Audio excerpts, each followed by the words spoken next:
নীতি আয়োগের প্রতিনিধিদের সঙ্গে গুরুত্বপূর্ণ বৈঠক করলেন মুখ্যমন্ত্রী মানিক সাহা। বৈঠকে রাজ্যের বিভিন্ন উন্নয়নমূলক বিষয়ে গুরুত্ব আরোপ, স্বাস্থ্য এবং শিল্প উন্নয়নের ব্যাপারে বৈঠকে অধিক গুরুত্ব আরোপ করা হয়েছে বলে জানালেন মুখ্যমন্ত্রী মানিক সাহা।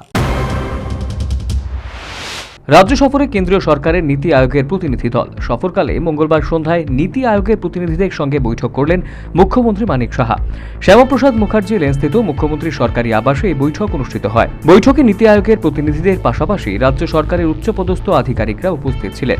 বৈঠকে রাজ্যের বিভিন্ন উন্নয়নমূলক বিষয়ে আলোচনা হলো। স্বাস্থ্য এবং শিল্প উন্নয়নের ব্যাপারে বৈঠকে অধিক গুরুত্ব আরোপ করা হয়েছে বলে বৈঠক শেষে নিজ প্রতিক্রিয়ায় সাংবাদিকদের জানালেন মুখ্যমন্ত্রী মানিক সাহা।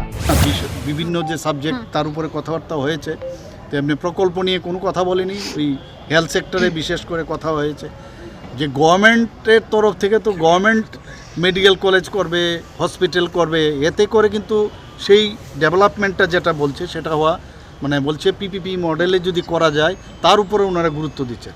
তো আমরা বললাম প্রচুর বাইরের থেকে আসছে আমাদের কাছে ইনভেস্টার, কারণ ইন্ডাস্ট্রির ডেভেলপমেন্ট মাস্ট, এবং হেলথ সেক্টরের কথা ওনারা বলছেন। আমরা বললাম যে বহু লোক আসছে এখানে, মেডিকেল কলেজ খুলতে চায়, হসপিটাল খুলতে চায়, কিন্তু তারার অ্যাকাউন্টেবিলিটি নিয়ে তারা আসলে যদি এখানে, কারণ পিপিপি মডেলে এখানে আমাদের যে দেখা গেছে যে ত্রিপুরা মেডিকেল কলেজে তার ইতিহাস ভালো ছিল না, সেই কথাগুলো আমি বললাম। কাজেই তার অ্যাকাউন্টেবিলিটির যেন থাকে, সেই বিষয়ে আপনারা নীতি আয়োগের মাধ্যমে যদি করেন আরও ভালো হয়। তো ইন্ডাস্ট্রির বিষয়ে ওনার সাথে কার্যত রাজ্যের সার্বিক উন্নয়নের বিষয়ে নীতি আয়োগের প্রতিনিধির সঙ্গে বৈঠকে এদিন মুখ্যমন্ত্রী আলোচনা হলো। এই আলোচনা এক্ষেত্রে উন্নয়নের বিষয়বস্তু ছিল মুখ্য, উপরন্তু এদিনের আলোচনা ফলপ্রসূ বলেও মুখ্যমন্ত্রী সাংবাদিকদের নিজ প্রতিক্রিয়ায় জানিয়েছেন। Bureau report, news vanguard.